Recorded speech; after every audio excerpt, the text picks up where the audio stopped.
بسم الله الرحمن الرحيم. الحمد لله رب العالمين، والصلاة والسلام على أشرف الخلق أجمعين، سيدنا محمد وعلى آله وأصحابه والتابعين ومن تبعهم بإحسان إلى يوم الدين. السلام عليكم. Chers frères, chères sœurs, nous allons aujourd'hui vous présenter un fait religieux extraordinaire, relevant de la mission divine de la fin des temps, qui sera conduite par le nommé Al-Imam al-Mahdi. Qui est Al-Imam al-Mahdi? D'abord, le terme Al-Mahdi signifie le bien guidé. Il s'agit d'un titre attribué à l'imam qu'Allah subhanahu wa ta'ala guidera dans sa mission de sauvetage de l'humanité.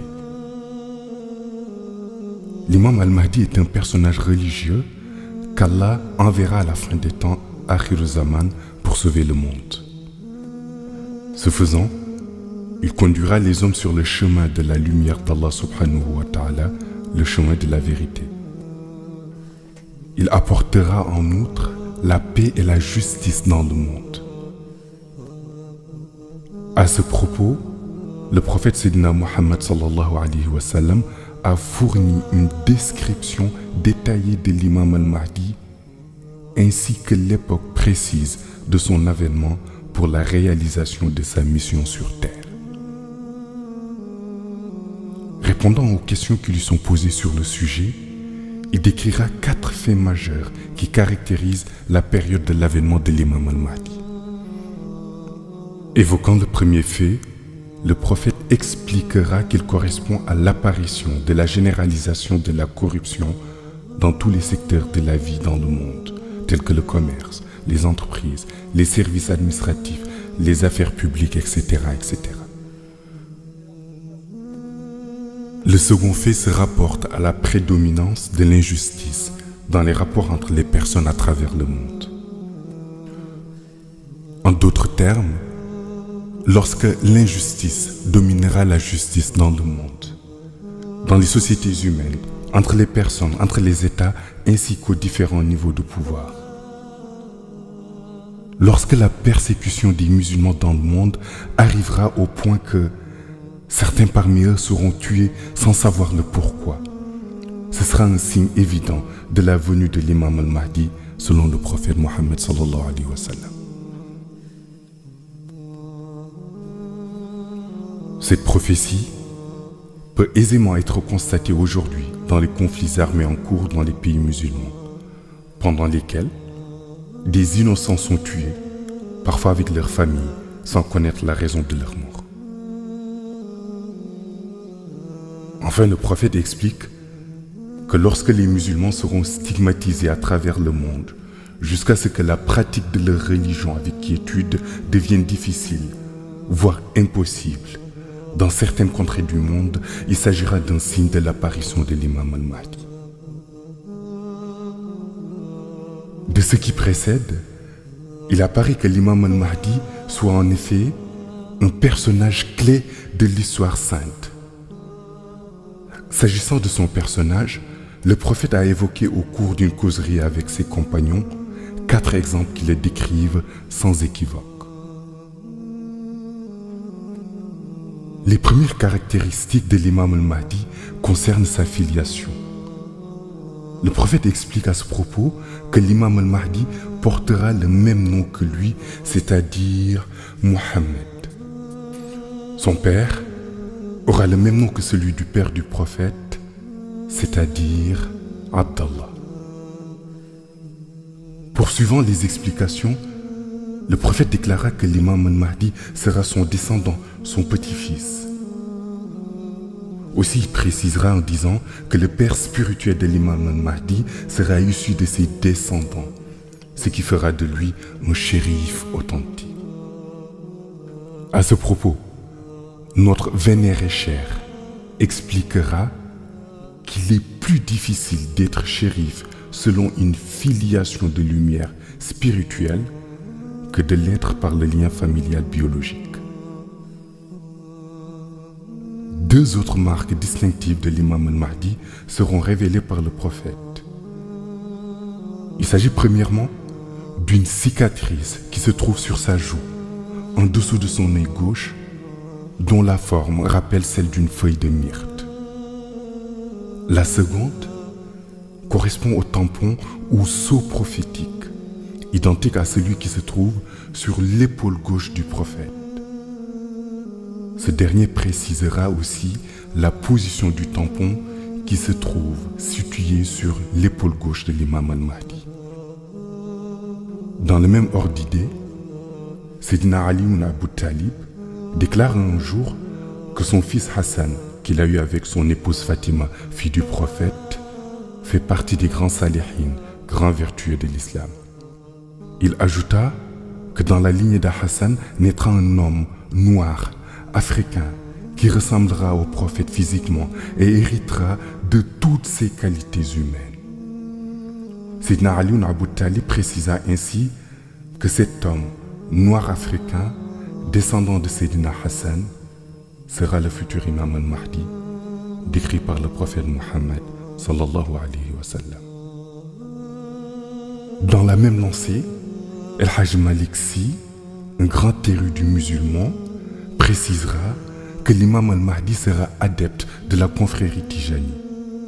Cette prédiction avait été affirmée au préalable par Mawlaya Cheikh Ahmed Tijani, petit-fils de Sayyidina Hassan et fondateur de la confrérie Tijani. Il dira en substance que l'imam al-Mahdi sera adepte de sa confrérie et confirmera en plus le fait que Mawlaya Cheikh Ahmed Tijani est celui qui détient la suprématie sur les saints après les prophètes. Aussi bien le fondateur de la confrérie Tijani que tous les autres savants musulmans ont par ailleurs confirmé le fait que l'imam al-Mahdi sera le calife de la confrérie Tijani et il recevra directement cette mission de calife par les soins de Mawlaya Cheikh Ahmed Tijani en personne. Cette transmission de la mission de calife de la confrérie Tijani à l'imam al-Mahdi se déroulera de façon identique à la transmission de la confrérie Tijani par le prophète Mohammed sallallahu alayhi wa sallam à Mawlaya Cheikh Ahmed Tijani. Pour rappel, le prophète avait transmis le flambeau de la confrérie à Mawlaya Cheikh en plein jour dans le désert de Samroun en Algérie. Concernant le côté mystique, il faut noter que la mission de l'imam al-Mahdi a été prédéterminée. Nous pouvons d'ores et déjà vous dire que c'est un noir originaire d'Afrique. La question qui se pose est alors de savoir comment peut-il être le descendant du prophète Mohammed alors qu'il est noir. Il est aussi bien le fils authentique de lumière du prophète que celui de Mawlaya Cheikh Ahmed Tijani. Ali ibn Abu Talib disait que la silsila, chaîne de transmission initiatique du Mahdi du côté Shahada, remonterait à Hassan. Si l'on suit la filiation de Mawlaya Cheikh, l'on constate qu'il est rattaché à Sayyidina Hassan. Le Mahdi a une particularité, car le prophète, en lui donnant la vie côté lumière, est son grand-père. Et Mawlaya Cheikh Ahmed Tijani, en lui donnant la vie dans les mêmes conditions, est considéré comme son père.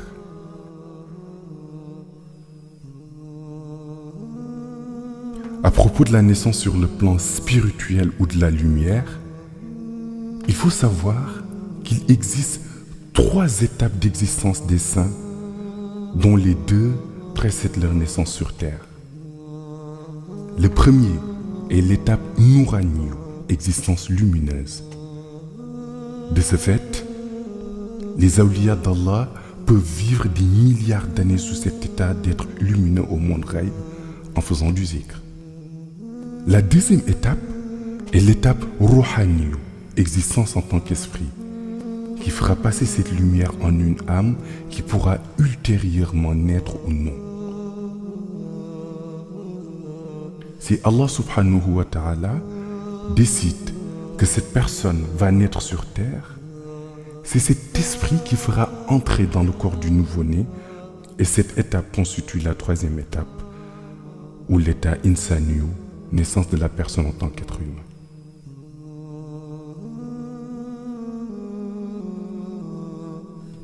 Il est un shérif authentique, car c'est Mawlaï Cheikh Ahmed Tijani qui l'a engendré en tant que lumière au monde Ghaib, et il est son père spirituel. Il est donc descendant du prophète sur le plan spirituel, car Mawlaï Cheikh Ahmed Tijani est le fils spirituel du prophète Mohammed sallallahu alayhi wa sallam.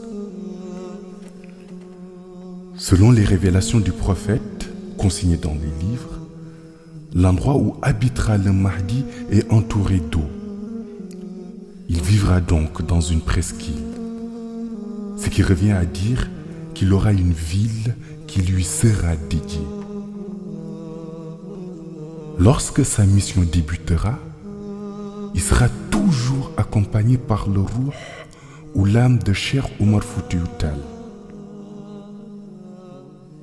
Au moment où il apparaîtra, c'est-à-dire au moment où le monde entier le reconnaîtra en tant qu'Al-Mahdi, il sera âgé de 40 ans, à l'instar du prophète Mohammed sallallahu alayhi wa sallam, lorsqu'il a débuté sa mission.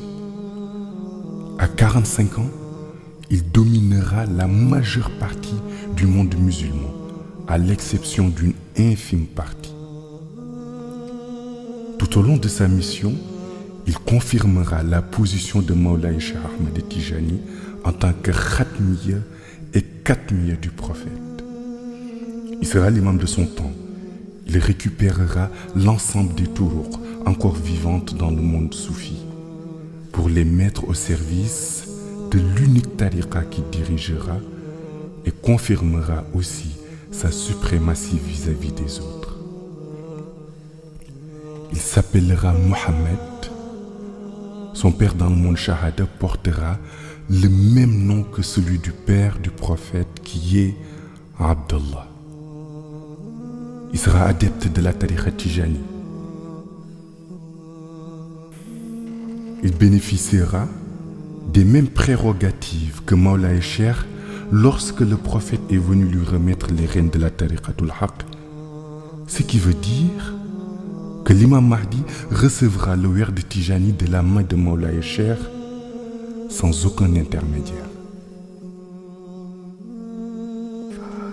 Il aura une cicatrice qui ressemble à une feuille de myrte sur la partie gauche de son visage, en haut des pommettes, presque à la hauteur de son œil gauche.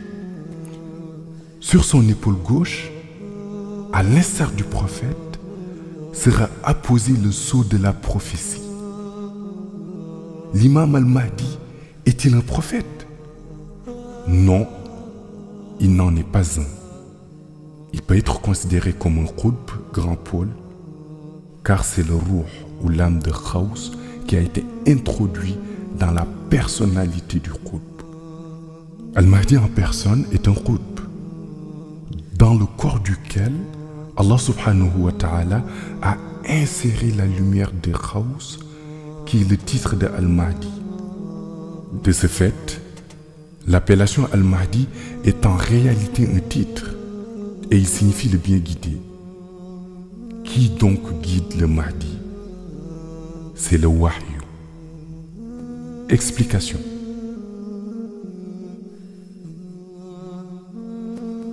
La vie du Mahdi ressemble fort à celle du prophète Mohammed sallallahu alayhi wa sallam. Tout d'abord, nul ne peut prétendre avoir enseigné au Mahdi une quelconque science ou connaissance mystique. Allah subhanahu wa ta'ala a procédé avec lui comme il l'a fait avec le prophète Mohammed sallallahu alayhi wa sallam, qui était le prophète illettré ou Nabiyul Ummi. Sa science impressionnera bon nombre de savants qui auront du mal à trouver d'où il sort cette connaissance sans faille, cette science d'une précision irréprochable. Le prophète avait prédit que ceux qui allaient le contredire dans ses enseignements seraient les savants versés dans la connaissance livresque. Quand on lui demandait comment cela pouvait être possible, Le prophète leur a répondu que Allah subhanahu wa ta'ala lui a confié une science jamais révélée. Tous les codes cachés de Shari'atul Muhammadiyya lui ont été dévoilés. Tout ce qui n'a pas été dit dans la haqiqa, c'est-à-dire les codes des réalités pures et vraies, ont été mis à sa disposition dans le cadre de sa mission.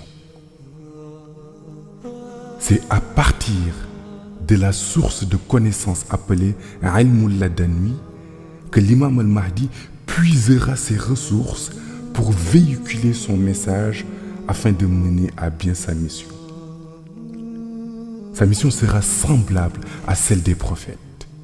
Il est en permanence en connexion avec Allah qui l'inspire dans ses actes. Ce phénomène est encore appelé Wahyu. Les savants classiques seront tellement dépassés par le niveau de connaissance du Mahdi et la hauteur de ses révélations qu'ils en arriveront à réfuter ses jugements. L'imam al-Mahdi sera accompagné de 313 soldats qui viendront de Raïb. Ces derniers apparaîtront pour certaines occasions aux yeux de tous ou ils resteront invisibles si la situation le préconise.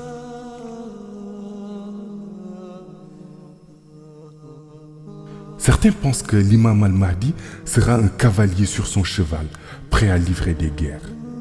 Ils se trompent, car le Mahdi ne livrera aucune guerre. Vu le contexte géopolitique mondial, vu le niveau d'armement des États, il serait réellement incongru de voir l'imam al-Mahdi chevauchant un cheval pour combattre les inégalités et rétablir l'ordre divin. Son arme principale sera le secret de Kun Fayakun qui lui sera donné par Allah subhanahu wa ta'ala. Ce secret lui permettra de gouverner le monde. Grâce à cela, il neutralisera les armes les plus puissantes, bombardiers furtifs, drones, satellites, armes nucléaires, détenues aujourd'hui par les grandes puissances. Une de ses missions les plus importantes sera la conquête de la Mecque. Il deviendra le roi de ce pays. Il y siégera pendant 7 ans en tant qu'Amirul Mu'minin. À l'heure actuelle, il est impossible dans la conscience populaire qu'un noir, qui en plus est africain, soit à la tête d'un État comme l'Arabie Saoudite. Seul le secret de Kun Fayakun lui permettra de réaliser une telle prouesse. L'imam al-Mahdi aura la capacité de se métamorphoser. Il peut prendre l'apparence d'un arabe et revenir à son état naturel selon sa volonté. Il aura recours à ce processus de transformation entre Médine et la Mecque. Une fois qu'il accédera au pouvoir à la Mecque, des armées venant de toutes parts, et notamment de Syrie, tenteront de l'attaquer afin de le renverser et le sortir de la Mecque. Toutes les stratégies des ennemis seront déjouées. Les armées entières, après de rudes entraînements, tenteront de passer à l'offensive, mais elles seront toutes englouties par la terre qui s'ouvrira sous leurs pieds. C'est à ce moment-là que les Irakiens, les Turcs, les Iraniens, les Palestiniens commenceront à venir lui prêter allégeance et croiront en sa mission. Allah subhanahu wa ta'ala enverra un ange tel un héros entre la Kaaba et la Maqama Ibrahim qui déclarera avec une voix puissante ayant une portée très éloignée que l'imam al-Mahdi est le calife de Dieu. Il demandera à tous de se ranger derrière lui et de suivre ses recommandations. Cet ange est en fait un nawamis, une espèce très particulière d'ange. L'imam al-Mahdi commencera véritablement sa mission. Des États comme la Turquie viendront lui prêter allégeance. Le Mahdi résidera 5 années à Jérusalem avec sa mosquée sacrée au Masjidul Aqsa. Il occupera l'esplanade des mosquées pendant ces 5 années. Les Occidentaux continueront à élaborer des stratagèmes pour le combattre, mais en vain. Ils enverront des missiles contre lui. Mais grâce à son secret contenu dans Kun Fayakun, le Mahdi retournera à l'envoyeur les bombes qui lui étaient destinées. Ainsi, personne ne pourra anéantir sa mission. Il la commencera à l'âge de 40 ans et la poursuivra pendant une durée de 45 ans avant la descente du prophète Isa ibn Maryam. Le prophète Isa ibn Maryam, celui-ci descendra un matin à l'heure de la prière de Fajr dans la Zawiya où se trouvera l'imam al-Mahdi pour diriger la prière. À l'arrivée du prophète Isa, l'imam al-Mahdi va reculer pour lui céder la place afin qu'il dirige la prière. Le prophète Isa, alayhi salam, déclinera cette offre et choisira de se placer derrière lui pour ouvrir la prière.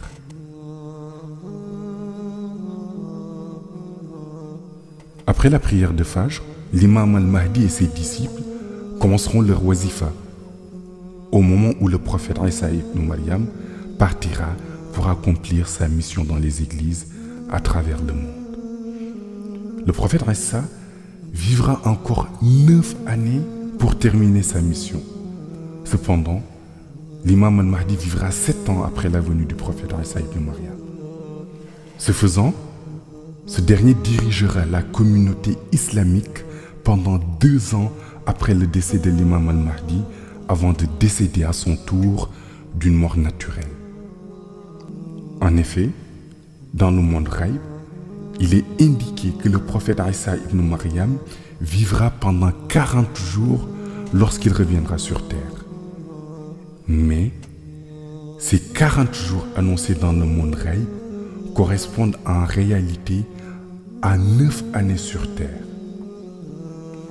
Ceci parce que le mode de calcul dans le monde Ghaib se fait selon plusieurs règles que seul un connaisseur de ce monde peut traduire dans l'échelle de temps du monde Shahada, c'est-à-dire le monde ici-bas. Après ces 9 ans que vivra le prophète Isa ibn Maryam pour terminer sa mission et sa mort à la 9e année, commencera l'Apocalypse.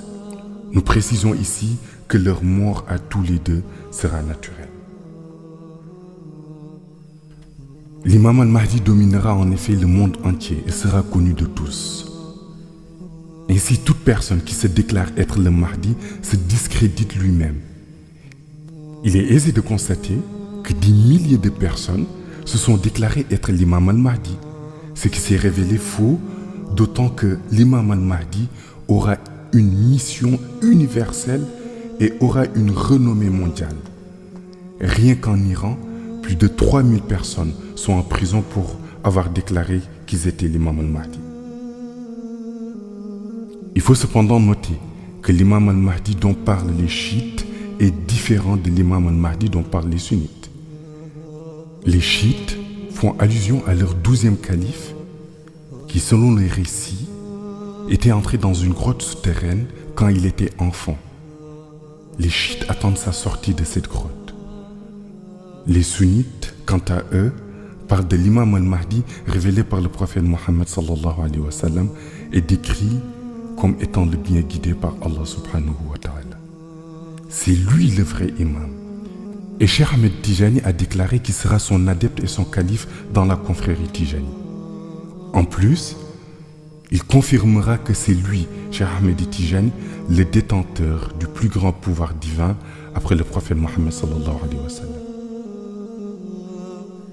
Malgré les innombrables annonces faites par des personnes se faisant passer pour être l'imam al-Mahdi dans plusieurs pays tels que le Sénégal, les États-Unis, la France, etc., personne ne se trompera sur l'identité du véritable imam al-Mahdi, puisque ce dernier prouvera réellement qu'il est l'imam al-Mahdi par le fait qu'il gouvernera le monde. Il dirigera les prières à Masjid al-Aqsa de Jérusalem pendant 5 années au cours desquelles il en fera son siège. Il siégera aussi à la Mecque pendant 7 ans où il dirigera les prières à Masjid al-Haram. les musulmans du monde entier, Pakistan, Indonésie, les pays du Maghreb, les pays arabes, ceux d'Asie, d'Afrique, d'Europe, etc. lui feront allégeance. L'imam al-Mahdi régnera avec le pouvoir de Kun Fayakun qui lui a été confié par Allah subhanahu wa ta'ala. Ainsi, tous les pays qui lui feront allégeance le feront suite à des miracles qu'il accomplira. Par exemple, il fera un miracle extraordinaire à Istanbul en Turquie, suite auquel l'ensemble du pays lui fera allégeance et le considérera comme étant leur guide suprême. C'est pourquoi quelqu'un qui déclare qu'il est l'imam al-Mahdi sans apporter les preuves attendues de ce dernier ne peut être crédible. Des dirigeants dotés d'une grande puissance militaire le suivront et seront sous son autorité. Les journaux, les télévisions et les organes de presse du monde entier feront la une de leurs publications sur les activités de l'imam al-Mahdi. De par le fait qu'il gouvernera le monde par son pouvoir qui lui a été attribué par Allah subhanahu wa ta'ala, l'imam al-Mahdi pourrait être assimilé au général des forces armées du monde, un véritable homme de pouvoir. C'est la raison pour laquelle que le prophète s'est évertué à fournir des explications concernant l'imam al-Mahdi eu regard à l'importance et à la dimension et à la grandeur de la mission qu'il devra accomplir, telle que la gouvernance du monde, le rétablissement de la justice sur terre, l'instauration de la paix dans le monde, la rédemption des âmes, etc., etc. Lorsque l'imam al-Mahdi aura accompli certaines prouesses, telles que le siège à la Mecque pendant 7 ans et à Masjid al-Aqsa, Jérusalem, pendant 5 ans, lorsque des pays comme la Turquie et les autres grands pays lui feront allégeance,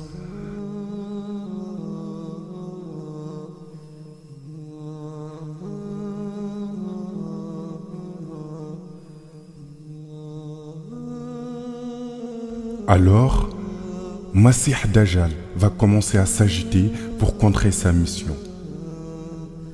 Dajjal sera un homme d'État, premier ministre d'un pays d'une très grande puissance militaire et nucléaire. En plus, Dajjal sera détenteur d'un pouvoir qui ressemble à celui de l'imam al-Mahdi qu'Allah va lui attribuer. Cependant, le pouvoir de l'imam al-Mahdi sera supérieur à celui de Dajjal.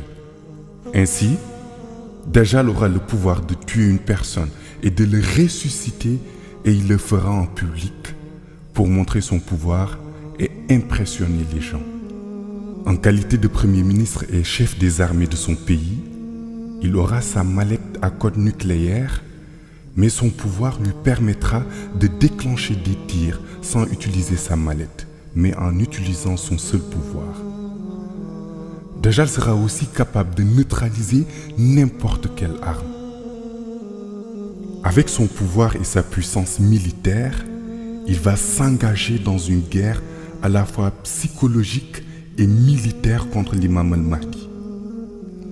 Chaque fois que l'imam al-Mahdi sortira un pouvoir, Dajjal sortira à son tour un pouvoir similaire pour le contrer. Il parviendra d'ailleurs à détourner certains adeptes de l'imam al-Mahdi parce que soit ils ont peur de lui, soit ils sont impressionnés par son pouvoir. Certains iront jusqu'à le considérer comme étant le prophète Isa ibn Maryam alayhi salam, surtout à cause de la situation géographique de son pays qu'il dirige. Obnubilé par son pouvoir, Dajjal annoncera qu'il est lui-même Dieu. Lorsque Dajjal commencera à véritablement perturber la mission de l'imam al-Mahdi, Allah subhanahu wa ta'ala enverra le prophète Isa ibn Maryam qui descendra à l'heure de la prière du Fajr. Cet événement coïncidera avec la 45e année de la mission de l'imam al-Mahdi. Lorsque Isa sera venu et aura tué Dajjal, Isa ibn Maryam régnera pendant 9 ans. Il passera les 7 premières années en compagnie de l'imam al-Mahdi, au cours desquelles régneront la paix et l'opulence sur toute la terre. La nature sera généreuse, les arbres produiront plus et la pauvreté sera rayée de la surface de la terre. Par exemple, une plante qui produisait 100 fruits va produire désormais 1000 fruits. Cette abondance adviendra parce que le prophète Isa ibn Maryam aura de nouveau marché sur la terre et aura tué Dajjal. Ce sera une période de stabilité généralisée dans le monde, sous la direction de l'imam al-Mahdi pendant 7 ans. À la 7e année, l'imam al-Mahdi décédera et Isa ibn Maryam poursuivra la mission pendant 2 années encore pour décéder à son tour, et ça sera le début de l'Apocalypse. Tous les éléments qui étaient mécontents vont se déchaîner, tels que les vents violents, les mers qui vont quitter leur lit pour occasionner des destructions sur la terre. Le feu fera également sa part de destruction, ainsi que d'autres fléaux qui vont assaillir la terre. Dans cet avènement de l'imam al-Mahdi, les enseignements du prophète Mohammed sallallahu alayhi wa sallam ne peuvent passer inaperçus. Il disait en l'occurrence que l'imam al-Mahdi sera chauve, au visage lumineux. Il disait qu'il sera un jeune d'une beauté exemplaire, à l'image de la beauté du prophète Yusuf alayhi salam. Dans le même ordre d'idées, Maulana Cheikh Ahmad Tijani, enseignant à notre vénéré Seydou Mohamed El-Cheikh les connaissances relatives à l'imam al-Mahdi et à sa mission.